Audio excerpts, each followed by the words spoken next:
अस्सलाम वालेकुम दोस्तों, मैं हूं शाहिद खान, आपको वेलकम करता हूं अपने यूट्यूब चैनल एक टॉक्स में।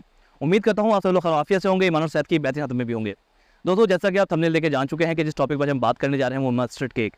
मस्टर्ड केक को आमतौर पर हमारे यहाँ पर सरसों खल के नाम से भी जाना जाता है।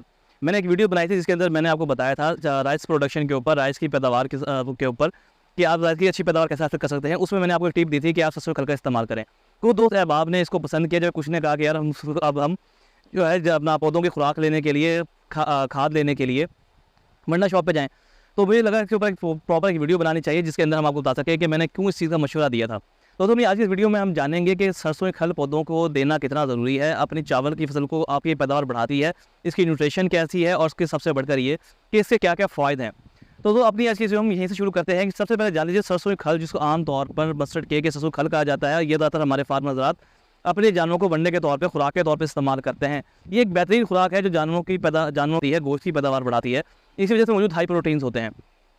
लेकिन आपको जान के हैरत होगी कि ये ना सिर्फ जानवरों के लिए मुफीद है, उतना ही ज़्यादा ये आपके मौजूद ज़मीन के अंदर जो खेत हैं, आपकी फसलात हैं, उनके लिए भी बहुत ज़्यादा जो है ये कारगर और मौसर होती है। इसकी वजह से मौजूद इसके न्यूट्रिशंस होते हैं। इसकी वजह से अपनी प्रॉपर्टीज़ हैं जिसकी वजह से ये पौधों के लिए बड़ी कारगर समझी जाती है। तो सरसों के खल का इस्तेमाल जब आप इसको ज़मीन में करते हैं तो इसके अंदर मौजूद होता है प्रोटीन के साथ साथ इसके अंदर मौजूद होते हैं nitrogen, phosphorus, potash, manganese, boron, zinc, यानी कि एक मुकम्मल तौर पर ये खाद का पूरा एक कॉम्पैक्ट आपको पैक मिल जाता है। आज मार्केट के अंदर बहुत महंगे दामों के ऊपर हमें हाइड्रोजन फर्टिलाइजर्स मिलती हैं जिसके बारे में कहा जाता है कि इसमें तमाम न्यूट्रिएंट्स होते हैं।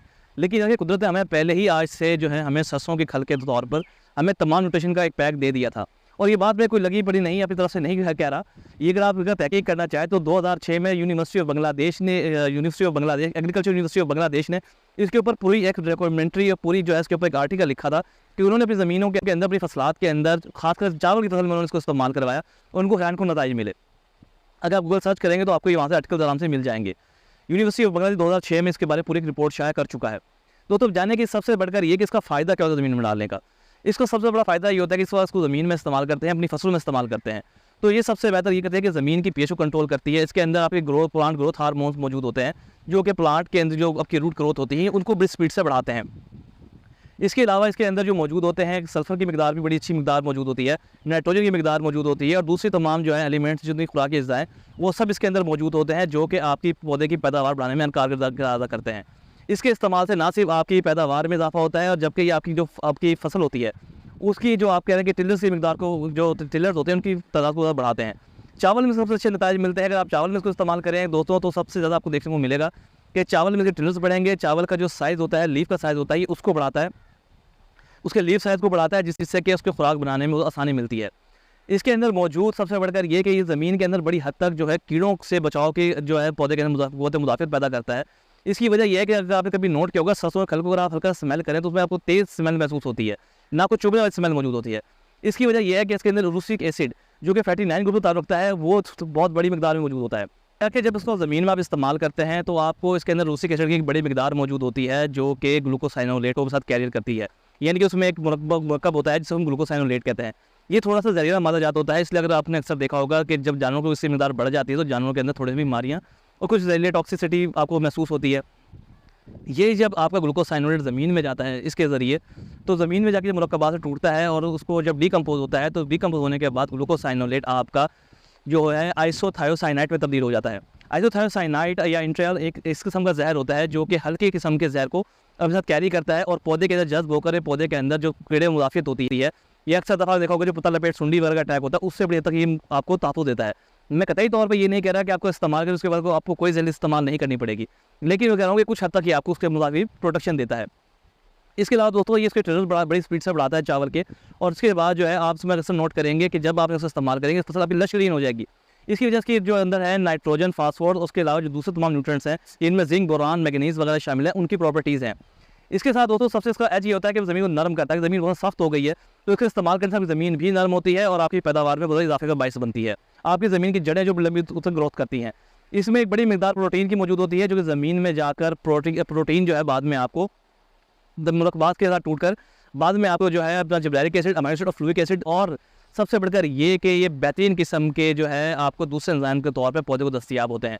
ये ना सिर्फ एक ऑर्गेनिक मैटर का काम करता है बल्कि आपकी पैदावार को बढ़ाने में बहुत अहम किरदार अदा करता है, ज़मीन को ज़रख़ेज़ भी करता है। इससे आपकी ज़मीन की पीएच भी कंट्रोल की जा सकती है।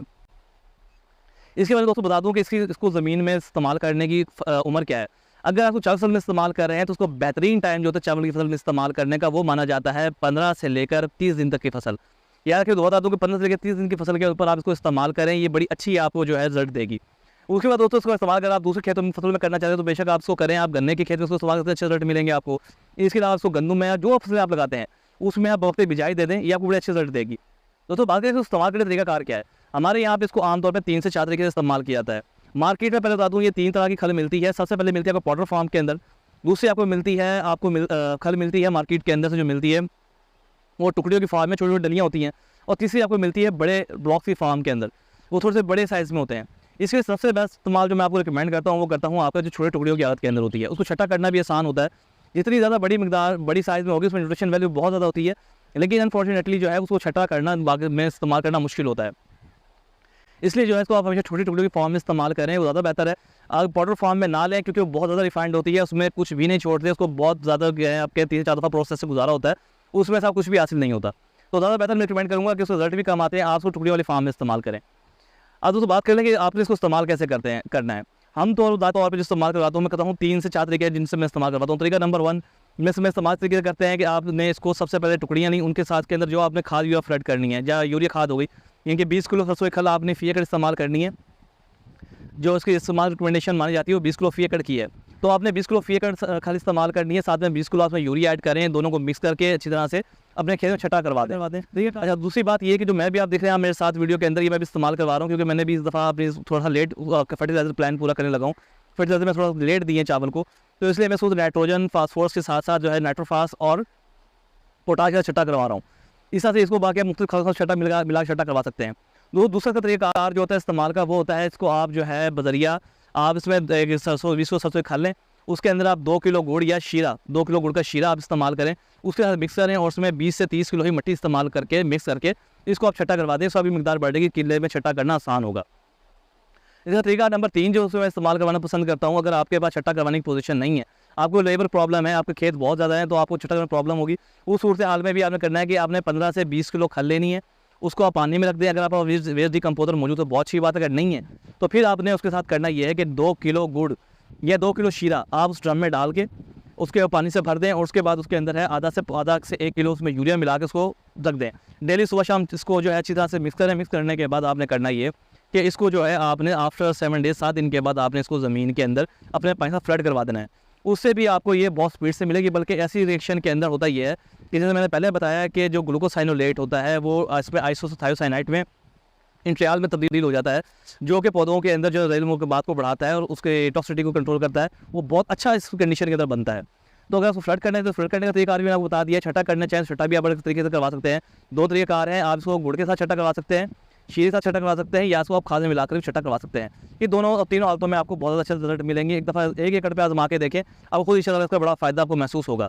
तो आज की वीडियो में इतना ही। इंशाल्लाह जल्दी से नई वीडियो जब तक खुश है खुश रहें। अल्लाह हाफ़िज़, फ़ी अमानिल्लाह।